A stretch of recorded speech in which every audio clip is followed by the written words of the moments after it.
भाई भाई, मोदी अडानी भाई भाई, देश बेचना बंद करो, LIC लूटना बंद करो, SBI लूटना बंद करो, बैंक लूटना बंद करो, और मोदी अडानी भाई भाई। ये लोग देशभक्ति की बात करते हैं और ये लोग देश के मान सम्मान की बात करते हैं। तो मैं पूछना चाहता हूँ मोदी साहब, मैं आपको 4 उदाहरण देता हूँ, ऐसे तो बहुत है।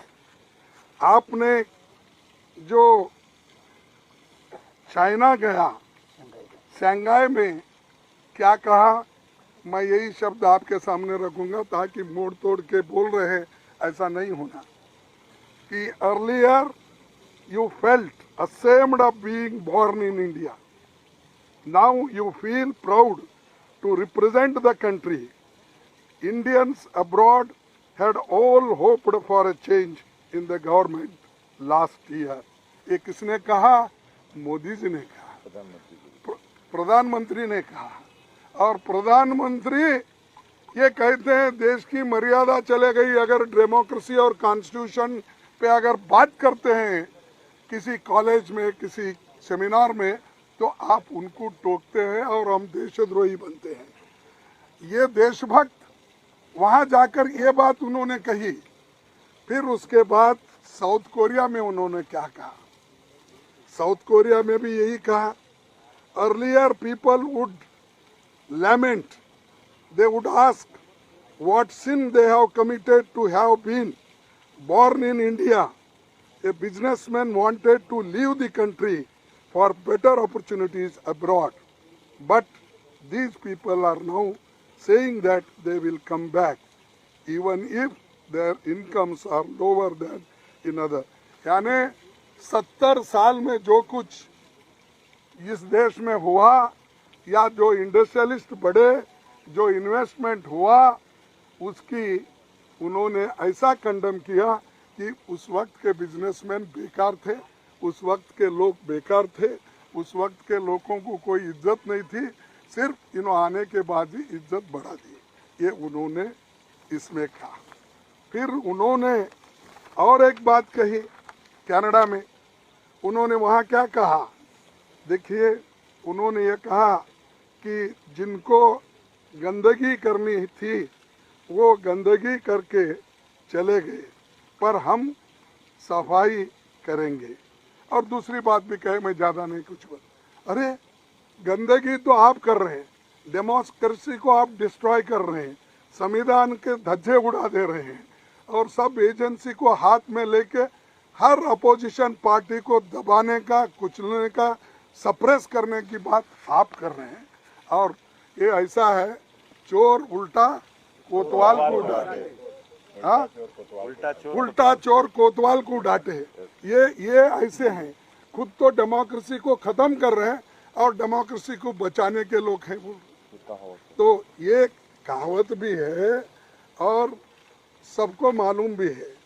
और एक बात, जो यूएई में गए, वह यूएई में मोदी जी क्या बोले? देखो, पहले की गवर्नमेंट लेथार्जी थी और वो काम नहीं कर सके, तो हम और प्रायोरिटी बेसिस पे, यानी और भी बहुत से हैं जो अभी परसों कल कर्नाटक में कुछ दूसरे जगह में, जो इंसान, जो व्यक्ति इस देश का प्रथम नागरिक है या प्राइम मिनिस्टर है, अगर वो जाके बाहर ये सब बातें बोल सकते हैं, अगर राहुल जी जाकर वहाँ पर सेमिनार में, डिबेट में अगर बात कहे तो अपराध हो जाता है। तो ये उनको समझ में आना चाहिए। लोग खुद डेमोक्रेसी को कुचल रहे हैं, वो लोग ये सब बातें कर रहे हैं।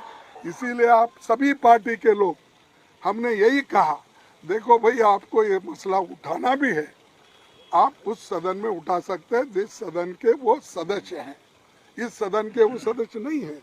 तो इसीलिए हम आपके सामने ये बात कहने के लिए सभी पार्टी के नेता, 16-17 पार्टी के नेता लोग आए हैं और हम क्या डिमांड कर रहे हैं, हम ज्वाइंट पार्लियामेंट्री कमेटी बिठाओ, जेपीसी बिठाओ अदानी के इशू पे, उसको डाइवर्ट करने के लिए, वो इशू को अलग करने के लिए ये बीच में उठते ही उनको 10 मिनट का टाइम मिला और मुझे सिर्फ 2 मिनट भी बोलने नहीं दिए।